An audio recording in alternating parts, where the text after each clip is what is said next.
Amankah Galbay aplikasi Aku Laku dan juga Kredivo dengan total sampai lebih dari 50 juta? Di sini saya mau bahas buat kalian semuanya, karena diketahui bahwasannya aplikasi Aku Laku dan juga aplikasi Kredivo adalah aplikasi yang mempunyai DC lapangan. Assalamualaikum warahmatullahi wabarakatuh teman-teman semuanya. Pada kesempatan video kali ini saya ingin membahas tentang yang namanya Galbay di aplikasi Aku Laku dan juga aplikasi Kredivo, yang mana aplikasi ini merupakan aplikasi pinjaman online terbesar juga di Indonesia, salah satu aplikasi pinjaman online yang besar, yang mana diketahui bahwasanya dua aplikasi ini sudah terkenal banget yang namanya mempunyai DC lapangan di mana-mana. Nah, di sini saya mau bahas akan hal itu ya teman-teman semuanya. Dan bahkan banyak sekali kasus-kasus yang terjadi bahwasanya DC dari aplikasi Kredivo itu ternyata tidak mempunyai sertifikasi penagihan. Bahkan Aku Laku juga ada juga, tetapi itu tidak terlalu banyak. Yang lebih banyak adalah aplikasi Kredivo. Nah, di sini saya mau bahas akan hal itu, apakah aman ketika kita itu galbay di dua aplikasi ini. Dan di sini saya akan kasih solusinya juga buat teman-teman semuanya yang sedang galbay di dua aplikasi ini, teman-teman.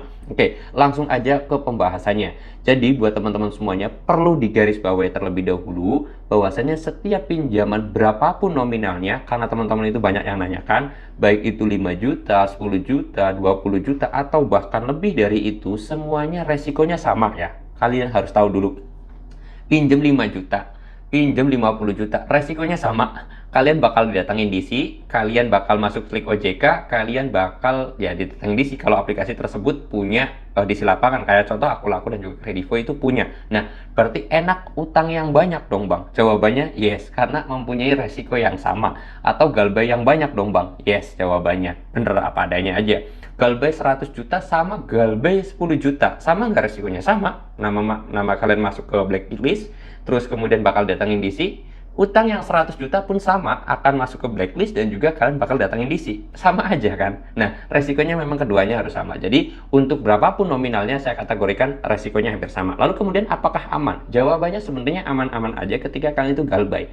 Nah, tetapi dalam artian galbay ini, kalau kalian memang nggak punya uang, silahkan galbay. Kalian bisa membayar pokoknya aja juga boleh nanti kalau misalkan kalian mau bayar. Atau kalau kalian itu nggak punya uang sama sekali, untuk makan aja susah, galbay aja. Kalau kalian punya uang silahkan bayar, kalau nggak punya uang ya sudah, galbay aja.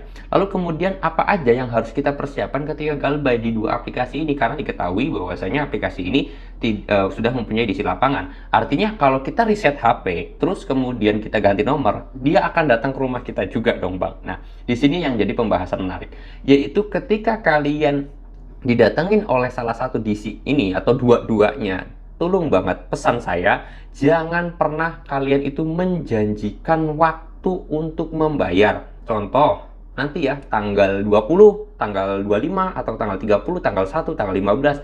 Jangan pernah kalian menjanjikan tanggal untuk pembayaran kalian.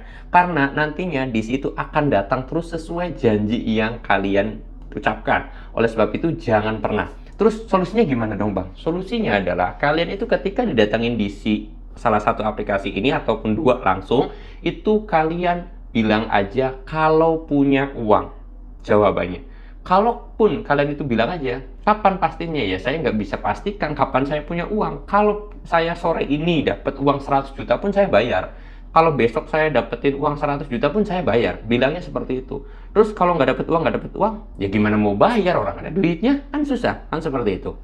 Nah, disitulah kalian itu ketika bilang ke DC-nya harus seperti itu. Dan perlu diingat bahwasanya ketika ada DC yang datang ke rumah kalian, itu kalian harus minta 3 hal terlebih dahulu. Pertama, identitas atau ID card. Itu nanti identitas dan juga ID card ini kalian persamakan, cocok enggak ID card dan juga identitas dari DC tersebut. Takutnya DC tersebut meminjam ID card orang lain, seperti itu. Terus kemudian yang kedua adalah surat tugas. Dalam surat tersebut ada isinya nama kalian, tagihan yang harus dibayar, alamat kalian yang ditunjukkan secara spesifik untuk kalian, teman-teman semuanya. Itu yang kedua. Lalu kemudian yang ketiga adalah sertifikasi penagihan. Sertifikasi penagihan ini wajib banget DC lapangan atau FC ini punya, teman-teman. Semuanya wajib punya. Kalau misalkan dari 3 hal ini DC tersebut tidak bisa menunjukkan, kalian jangan tangkepin dan jangan respon.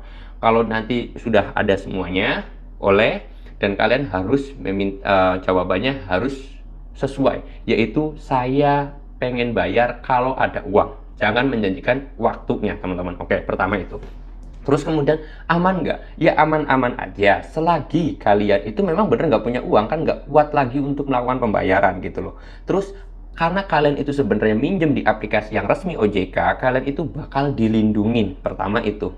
Terus kemudian data privasi kalian atau data pribadi kalian itu akan aman. Terus kemudian yang kedua adalah, kalaupun DC tersebut datang ke rumah, pastikan tidak ada, nggak bakalan terjadi juga itu bersama RT, bersama RW, itu nggak ada bawa polisi, apalagi itu tidak ada sama sekali. Kalian jangan takut, jangan gemetar, jangan grogi ya, karena di setiap kita minjam ke aplikasi manapun itu ada yang namanya perlindungan konsumen ya teman-teman semua. Artinya nasabah itu adalah konsumen. Nah, di situ kalian itu dapat perlindungan, artinya sopan santun dari DC, terus kemudian dari tindak kriminal seperti ancaman, intimidasi dan yang lain sebagainya, semuanya dilindungi dan aman-aman aja, enjoy aja.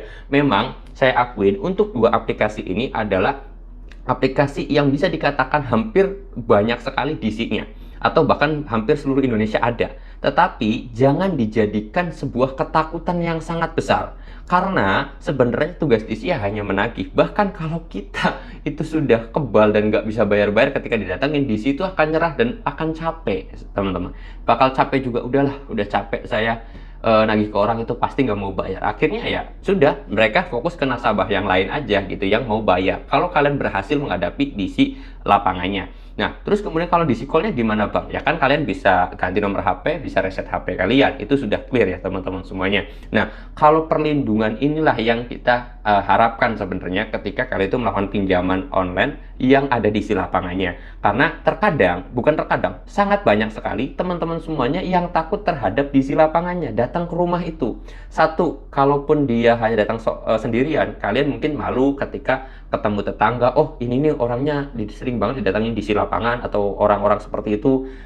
Akhirnya tetangga-tetangga kita tahu, mungkin itu yang membuat kalian malu. Dan tolong banget hilangkan rasa malu itu, hilangkan rasa kecemasan itu, hilangkan rasa ketakutan itu. Kalian harus jujur dan berterus terang apa adanya aja, baik di sekitar kalian, keluarga kalian. Karena kalau kalian itu tidak mau terus terang dan kalian itu terus berbohong, kalian sendirilah yang akan menanggung akibatnya. Kalian merasa malu, kalian merasa tertekan, kalian sendiri yang akan menerima keburukannya atau resikonya gitu loh.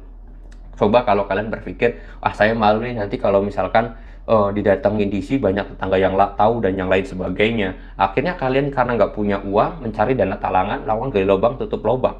Ketika sudah masuk gali lubang tutup lubang, disitulah hutang kalian itu tidak akan kapanpun, sampai kapanpun tidak akan lunas. Bahkan bukan lagi satu DC yang datang, bisa jadi nanti 10 DC datang ke rumah kalian karena kalian gali lubang tutup lubang gitu loh. Semakin banyak aplikasi yang dipinjam, semakin banyak tekanan, semakin banyak DC yang menagih kalian, dan dari situlah jurang kematian jiwa kalian itu ada. Kenapa? Ya stres, depresi, nggak mau keluar rumah, nggak mau ketemu keluar tetangga karena malu dan yang lain sebagainya. Oleh sebab itu, kalian aman jika kalian bisa mengatasinya. Seperti itu loh. Kalau kalian itu, saya katakan tidak aman kalau kalian tidak mau mengatasinya. Mengatasinya bagaimana? Saya tanyakan dulu kepada diri kalian. Kalian berani atau tidak? Kalau berani, aman. Kalau enggak, kalian masuk dalam jurang. Udah seperti itu aja. Jadi, untuk aman atau tidaknya tergantung dari diri kalian. Berani enggak? Masalahnya itu aja. Di dalam diri kalian. Berani atau tidak. Oke, mudah-mudahan video ini bisa menjawab atas pertanyaan teman-teman semuanya yang masuk ke Instagram saya ataupun ke kolom komentar. Dan kalau kalian itu pengen menanyakan sesuatu, boleh kalian tinggal tulis aja di kolom komentar video ini, atau kalian DM langsung aja ke Instagram saya, boleh. Linknya sudah saya sediakan di deskripsi video ini. Saya mau tutup dulu video ini dengan kata Assalamualaikum warahmatullahi wabarakatuh.